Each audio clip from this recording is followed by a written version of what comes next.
The Switch 2 came out about 2 months ago, and we currently have 3 first-party games and 3 Switch 2 edition games. And I think Nintendo did a great job with the console launch, so today I'm going to go over what made this launch great and where I think Nintendo will go with the Switch 2 in the future. So the Switch 2 launched with Mario Kart World, Switch 2 Welcome Tour, and Breath of the Wild and Tears of the Kingdom Switch 2 edition. And overall, this is a pretty solid launch.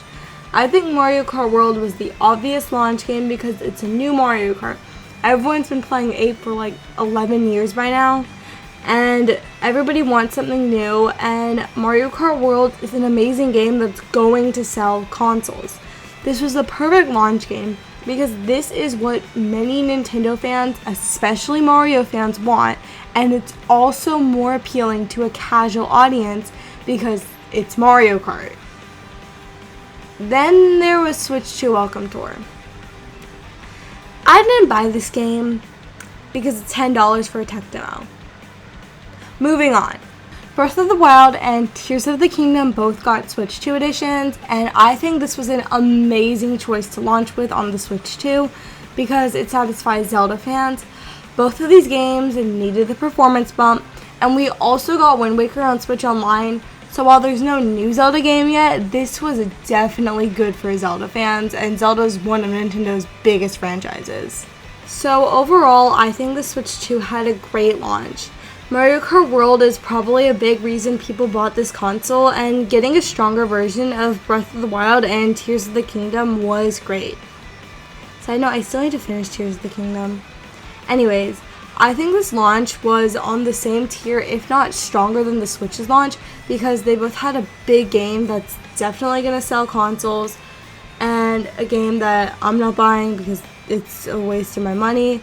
But the Switch 2 had the Switch 2 editions of Breath of the Wild and Tears of the Kingdom, so I think you could argue that it does have the better launch.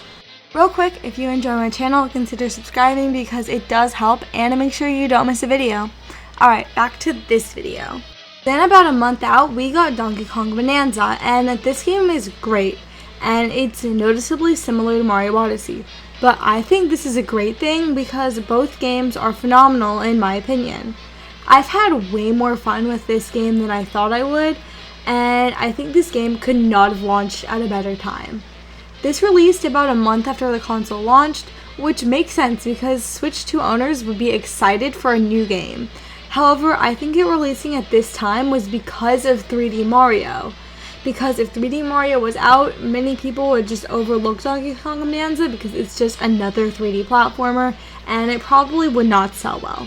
But releasing it early in the console's life makes everyone excited for another game, and then 3D Mario can release a year later and get people hyped up. Then the people that want to play the new game will go and buy the console. I think this game had such a strategic launch on top of this just being a phenomenal game. And finally, we have Super Mario Party Jamboree TV, which is the Switch 2 edition of this game. And this is the first Switch 2 edition to be more like DLC, and I think this game can benefit a lot from this, and I think the new modes look great. However, I haven't bought this yet because this game seems to lean more towards this is a separate mode rather than adding it on, which makes it seem pretty tacked on rather than integrating it into the game properly. And it's also only a handful of new minigames and 2 new modes. And I think the main purpose of this was to get people to buy this game rather than wait for the next Mario Party, which will probably release in a couple of years. And I think this game definitely had a good idea, just not the best execution. However, the base Jamboree is still great, and considering this is just a Switch 2 edition, it doesn't really ding the console or the game, it just dings this individual Switch 2 edition mode, DLC, whatever you want to call it. Let me know if you think I should buy this, because I'm really debating on if it's worth it or not. So, as you can see, I think the Switch 2 had a great launch. Not perfect, but very solid. But I do want to talk a bit about future Switch 2 games. Drag X Drive and Kirby and the Forgotten Land Switch 2 edition are both releasing this month. Drag X Drive looks cool. I'm not sure if I'll buy this because I'd probably play it once and then forget about it, but I do think it'll be a good game, just not up my alley. Kirby and the Forgotten Land Switch 2 edition is also coming out, and this looks like DLC for the game, and I think it'll be a lot of fun. Speaking of Forgotten Land, that's another game I need to finish. Then in October, Pokemon Legends ZA is coming out, and this is definitely going to get a lot of people excited. I'm not sure if I'll get this game because I'm not a big Pokemon fan. The only Pokemon game I've played is Pokemon Go. But once again, I think this would be a great game.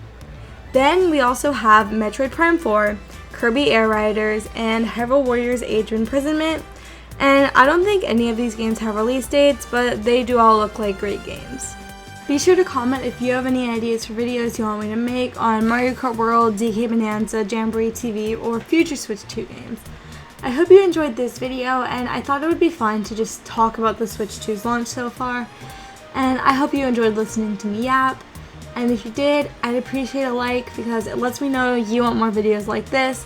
And if you enjoy my content, I'd appreciate a sub because it helps out the channel. And I think you should go check out this video where I make 10 changes to Mario Kart World. Bye!